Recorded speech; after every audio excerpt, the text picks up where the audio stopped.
Preso há 10 meses, Lula foi condenado novamente. Além da nova condenação de quase 13 anos de reclusão imposta pela Justiça Federal no Paraná pelo caso do sítio de Atibaia, o ex-presidente Lula custeia advogados para defendê-lo em outros 7 processos. O criminoso petista ainda enfrenta operações Janus, Zelotes e ações do quadrilhão do PT.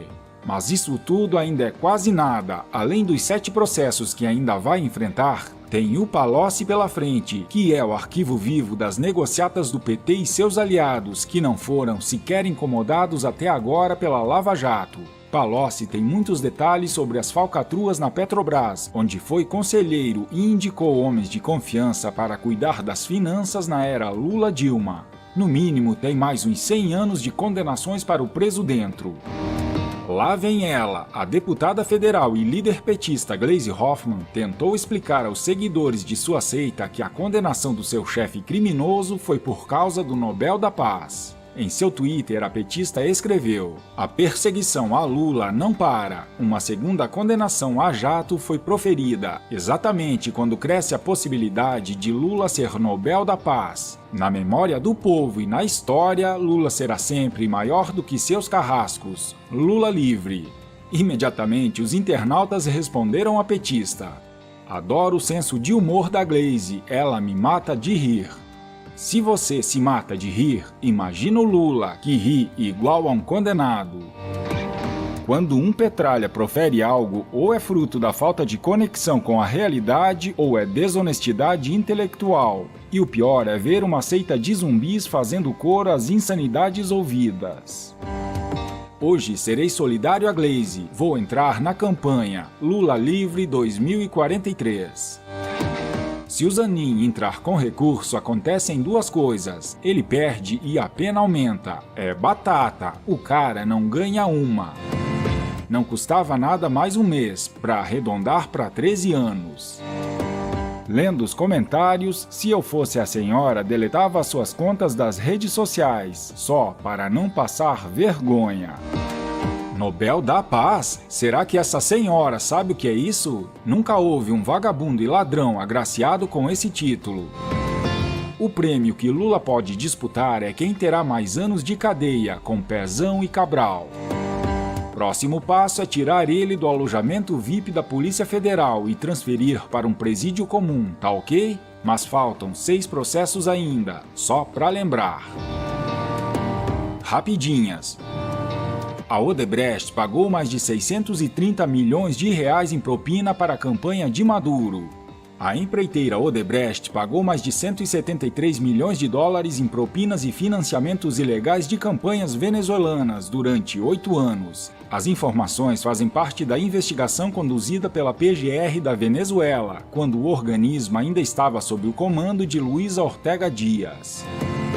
O petista Lindbergh Farias acaba de tomar um belo revés da justiça. O ex-senador foi acusado de promoção pessoal por ter usado a logomarca de sua gestão na distribuição de leite quando foi prefeito de Nova Iguaçu.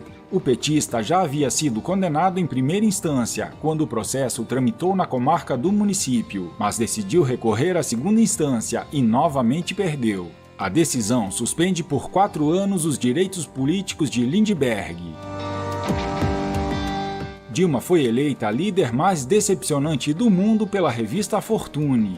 A revista americana Fortune fez uma votação em seu site para eleger os líderes mais decepcionantes do mundo, e a ex-presidente brasileira Dilma Rousseff ganhou com facilidade o pleito, encerrado ontem. A líder petista encerrou com 374 mil votos contra 17 mil do segundo colocado. São os petistas mostrando ao mundo do que o Brasil se livrou. A lava-toga já está em curso no Rio de Janeiro, comendo pelas beiradas, com foco em grandes escritórios de advocacia. Antes de chegar a desembargadores e ministros, o que provocaria imediato deslocamento de competência, a Polícia Federal baterá a porta de seus parentes. Será que ela chegará também nos membros do STF? Afinal, para que serve nosso STF? A grande verdade é que nosso Supremo Tribunal Federal não serve para nada, só atrapalha. Em 5 anos de Operação Lava Jato, a empreitada que levou para a cadeia políticos de todos os níveis e os maiores empreiteiros do país, o Supremo Tribunal Federal, que deveria auxiliar nos trabalhos de condenação de políticos ainda protegidos pelo foro privilegiado, condenou apenas um deputado, Nelson Meurer, da belíssima e aconchegante cidade de Francisco Beltrão, no Paraná. Foi o único político a ser condenado pelo STF. O procurador da República, Deltan Dallagnol, usou sua conta oficial no Twitter para criticar a lentidão da corte. Disse ele: 5 anos depois do início da Lava Jato, STF só condenou uma pessoa, Nelson Meurer. 8 meses depois dessa condenação, acórdão ainda não foi sequer publicado. E uma vez publicado, caberão recursos e só depois iniciará a pena. Foro privilegiado é uma proteção para corruptos. Dallagnol, enquanto o STF continuar protegendo criminosos, estará condenando o Brasil. O procurador da Lava Jato resumiu também o projeto anticrime de Sérgio Moro, que ataca a corrupção e crime organizado em 3 eixos. Olá, amigos! Hoje vamos conversar sobre o recém-lançado projeto anticrime do ex-juiz federal Sérgio Moro. Esse projeto tem 3 eixos centrais. O primeiro é a promoção da efetividade da justiça, e ele faz isso garantindo a execução provisória da pena, que a pessoa condenada depois do julgamento da apelação vai para a cadeia. Em segundo lugar, ainda melhora as investigações em que aparecem pessoas que têm foro privilegiado e muda as regras de prescrição, fechando essa grande porta da impunidade do sistema de justiça brasileiro para ficar em apenas 3 aspectos da melhoria da efetividade da justiça. Em segundo lugar, esse projeto endurece a punição e o tratamento de pessoas envolvidas em organizações criminosas e dá também uma proteção jurídica para policiais que enfrentam integrantes das organizações criminosas. Em terceiro lugar, esse projeto melhora as investigações, agregando tecnologia, expandindo técnicas modernas de investigação e criando a figura do informante do bem ou whistleblower. Esse projeto ainda resolve 2 problemas centrais que a Lava Jato vai enfrentar no Supremo Tribunal Federal nesse ano, sobre os quais nós vamos conversar no próximo vídeo. Um grande abraço. Você e sua equipe têm trabalho para entregar. Com Monday.com é fácil, legal e simples. Voltando ao STF, e se o Supremo resolver atrapalhar tudo, o que pode ser feito para deter esses ministros que envergonham nosso judiciário? Com a derrota de Renan Calheiros, começa um movimento no Senado que pode nos responder. O senador Alessandro Vieira começou a coletar assinaturas para implantar a CPI dos Tribunais Superiores, popularmente chamada de Lava Toga, que fará pente fino no judiciário. Os tribunais superiores são o último espaço histórico de poder intocado pela onda de renovação impulsionada pela Lava Jato, declarou Vieira. Os principais pontos a serem abordados pela CPI são o cotidiano desrespeito ao princípio do colegiado, o uso abusivo de pedidos de vista ou expedientes processuais para retardar ou inviabilizar decisões do plenário, a diferença abissal do lapso de tramitação de pedidos, a depender do interessado, a participação de ministros em atividades econômicas incompatíveis com a lei orgânica da magistratura.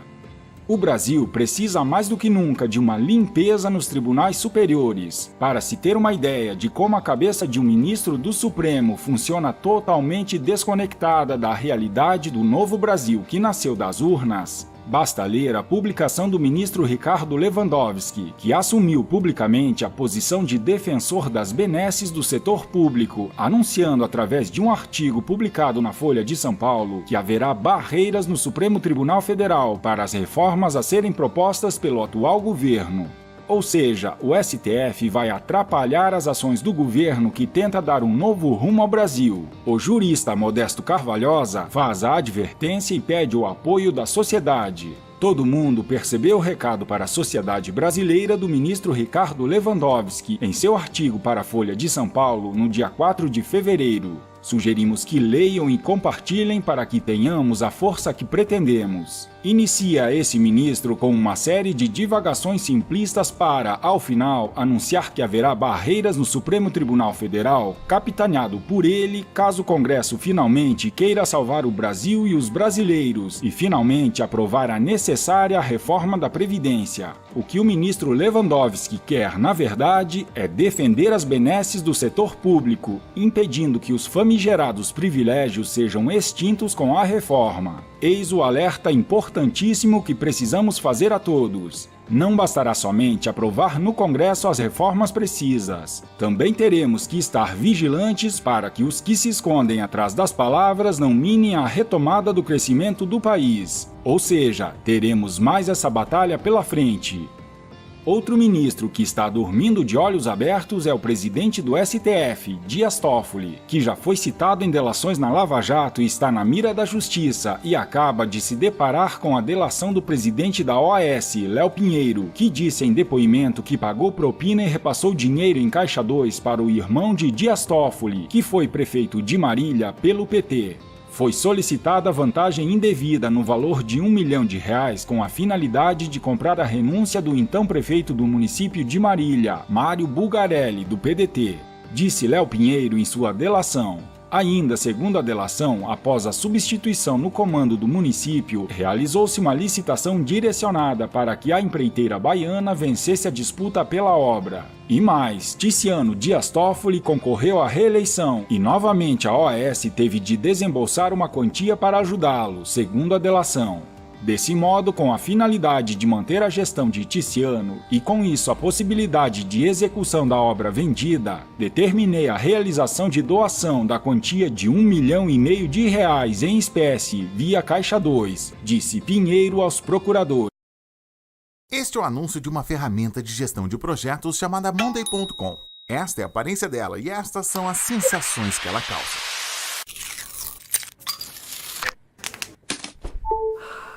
Ela funciona assim.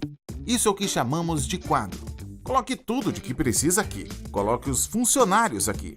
E veja o status de tudo aqui. Vale lembrar que o próprio Dias Toffoli foi delatado por Léo Pinheiro, que falou de suas relações com o magistrado e de uma obra realizada em sua mansão de revista. O cerco está se fechando e esses bandidos de toga traidores da pátria serão expurgados da vida pública, pelo bem do Brasil.